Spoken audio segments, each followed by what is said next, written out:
Halo guys, balik lagi bersama gue Firman Adi Putra Santoso yang akan selalu mendengarkan masalah keuangan dan investasi Anda. Gue juga memberikan solusi ya. Nah, jadi di video ini gue ingin membahas tentang hal-hal dasar kalian gimana sih berinvestasi, apa yang harus kalian ketahui sebelum investasi, ya kan? Jadi supaya kalian tuh aware dengan apa yang kalian akan lakuin dan kalian lakuin. Pertama itu yang harus kalian semua catat, tujuan investasi. Apa sih tujuan kalian investasi itu apa? 5 tahun ke depan, 10 tahun ke depan, 3 tahun ke depan, setahun ke depan, terserah kalian. Kalian nentuin tujuan kalian tuh investasi apa. Beli rumah di umur 27, 28. Ada yang gue mau beli mobil di umur 26, terserah. Kenapa harus ada tujuan itu kan? Karena kalau nggak ada tujuan gini deh, kalian udah investasi di suatu instrumen, terus kayak di tengah-tengah, aduh, gue pengen cabut deh, gue pengen ini nah, gue pengen gunain lah. Jadi kalian belum selesai karena kalian tidak mantap dengan tujuan kalian. Kalian tidak memberikan standar tujuan kalian, ya akhirnya kepake duitnya itu, jadinya investasinya ya gagal, tidak mencapai tujuannya gitu kan. Ya kan, jadi tujuan itu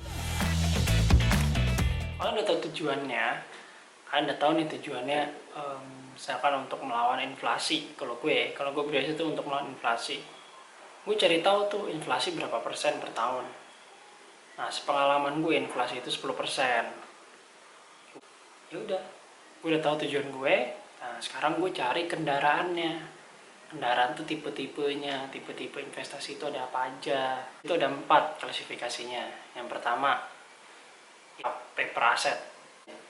Yang kedua, properti. Yang ketiga, bisnis. Yang keempat, komoditi. Tapi balik lagi, tiap tipe itu punya ilmunya masing-masing. Paper asset nih, paper asset itu contohnya apa sih? Obligasi, ya kan? Deposito, ya kan? Saham, reksadana, itu paper asset. Kedua ada properti, ya kan? Properti apa? Ada jenisnya, ada ruko, ada tanah, kosan, ya kan? Apalagi gudang, banyak kan. Nah, yang ketiga tadi apa ya? Bisnis. Wah, kalau bisnis banyak. Misalkan kalian mau franchising, salah satunya tuh itu investasi di bisnis, ya kan? Franchising. Kalian misalkan mau take over bisnis orang, kalian mau beli bisnis orang, investasinya berapa, udah return berapa. Nah, itu bisnis tuh. Yang terakhir tuh komoditi. Komoditi itu contohnya kayak emas, nikel, minyak, kelapa sawit, itu investasi juga. Penting nih, kita akan bahas tentang mindsetnya sekarang. Ketika Anda tahu tujuannya apa, oke, gue udah tahu instrumennya apa, gue misalkan mau di saham, oke. Nah, sekarang mindsetnya ini penting gitu kan. Yang pertama adalah lo harus sabar dan konsisten. Karena apa? Karena ya itu semuanya berawal dari situ. Ketika lo mencapai tujuannya, kayak kita misalkan mau jalan sampai tujuan lokasi aja, kita harus melewati beberapa proses kan. Nah, sama, kita harus konsisten dan sabar, dan harus enjoy proses belajarnya. Dan kalau kalian nggak tahu kayak gimana cara belajarnya atau gimana, kalian bisa langsung tanya ke DM gitu kan, ke Instagram gue. Atau mungkin pengen tahu tentang instrumen yang lain, kalian bisa tanya. Atau nggak, kalian bisa minta rekomendasi, gue mau belajar tentang ini nih, gue mulai dari mana ya, kayak gitu kan. Itu boleh nanya ke gue juga. Yang kedua, untung bukan segalanya. Profit dan return itu akan mengikuti sesuai knowledge kalian tentang instrumen tersebut.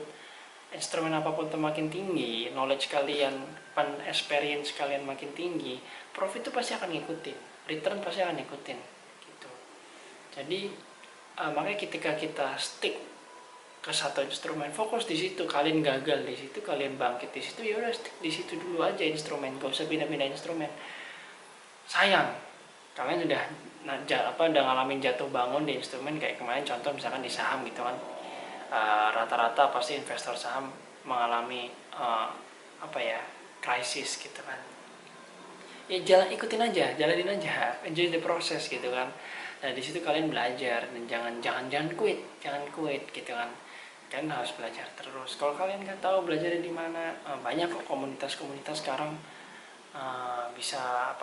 Kita bisa belajar gitu mengenai instrumen saham atau salah satu atau instrumen investasi yang lain gitu.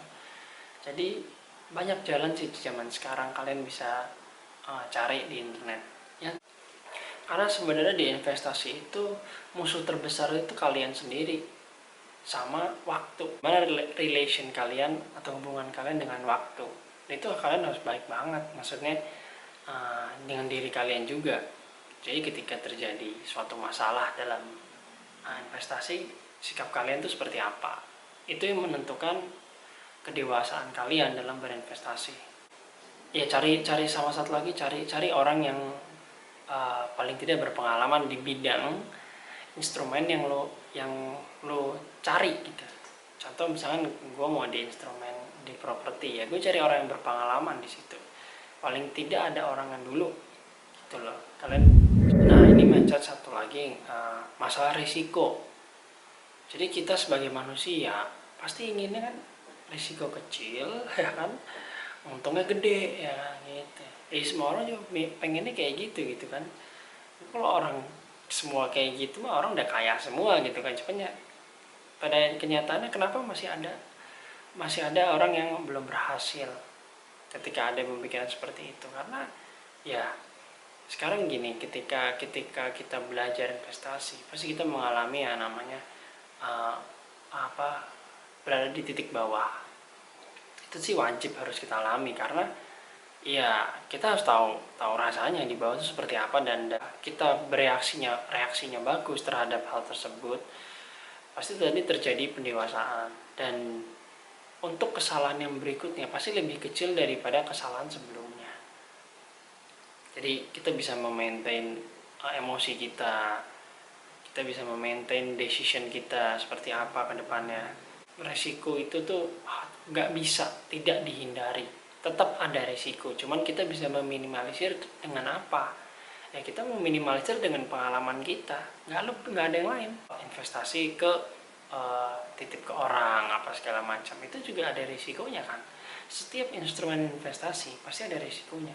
Mau properti nih, gue tau properti contohnya apa ya kan. Properti misalkan kalian investasi di tempat A, kalian udah invest ke orang, bangunannya nggak jadi ya. Bangunannya nunggak ya kan, tuh bisa ada risiko. Di saham sama, kalian udah invest tiba-tiba harganya turun ya kan, kalian jadinya rugi gitu kan. Apalagi di bisnis ya kan, bisnisnya kalian udah invest gede di bisnis tapi bisnisnya bangkrut, hilang juga. Jadi setiap instrumen itu ada resikonya masing-masing, dan mau kita pelajari. Gimana cara pelajarinya? Dengan pengalaman kita invest di instrumen tersebut. Kecuali kalian ya tadi mau memberikan uangnya terhadap orang lain.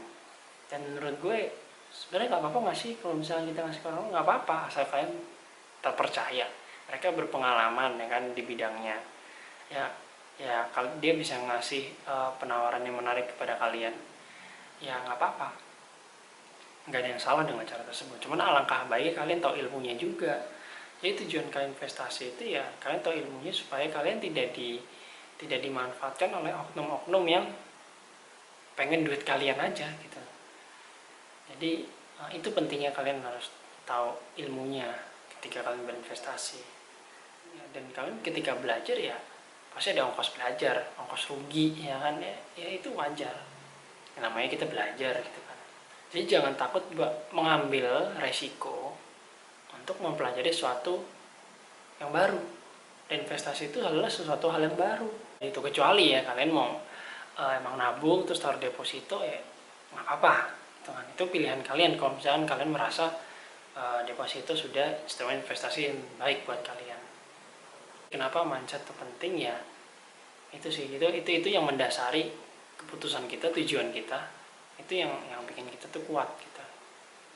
Nah, jadi udah tahu tujuannya tadi apa ya kan, tujuannya apa, instrumennya apa, kalian cari tahu instrumen yang kalian mau pelajari apa. Itu ada ongkos belajar nggak? Ya ada. Ya gue pernah mengalami titik terendah di tiga-tiganya juga gitu. Jadi ya kalian harus hadapi dan jangan takut.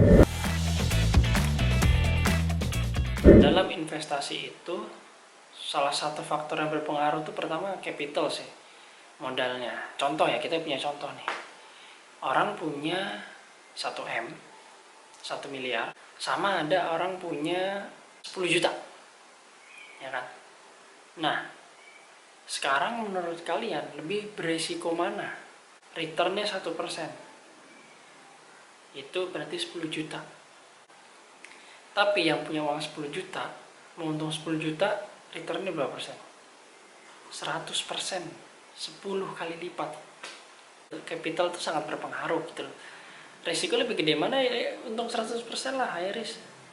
Lo untung 100% sama untung 10% ya, lebih beresiko untung 100% ya. Jadi memang capital itu sangat berpengaruh. Nah, makanya ketika kita lagi masuk usia-usia produktif, usia-usia bekerja, pada awal-awal bekerja, cari capital. Karena capital kita makin banyak, returnnya pasti lebih enak gitu, nggak beresiko gitu loh. Jadi ya memang kenapa kita harus nabung dan kita invest ke knowledge, kita nabung lagi invest ke knowledge. Tujuannya untuk itu. Jadi ketika nanti kalian udah punya capital yang cukup, kalian nggak butuh risiko yang tinggi-tinggi gitu. Kalian nggak butuh return sampai 100%, 200%, nggak perlu. Karena capital kalian gede. Sama knowledge sih. Knowledge makin tinggi, lu berarti bisa memperkirakan potensi sama risikonya. Itu. Closing statement gua, investasi yang paling baik menurut gue yang gue alami selama ini itu ke diri lu sendiri. Kenapa itu penting? Ya kalian tahu knowledge-nya, yang kita bilang tadi hukumnya. Kalian udah tahu knowledge di satu instrumen tertentu, kalian bisa meminimalisir resiko dan bisa meningkatkan potensi gain atau kenaikan dari instrumen tersebut. Jangan lupa subscribe, like, dan komennya ya, karena aku akan selalu memberikan video ke kalian.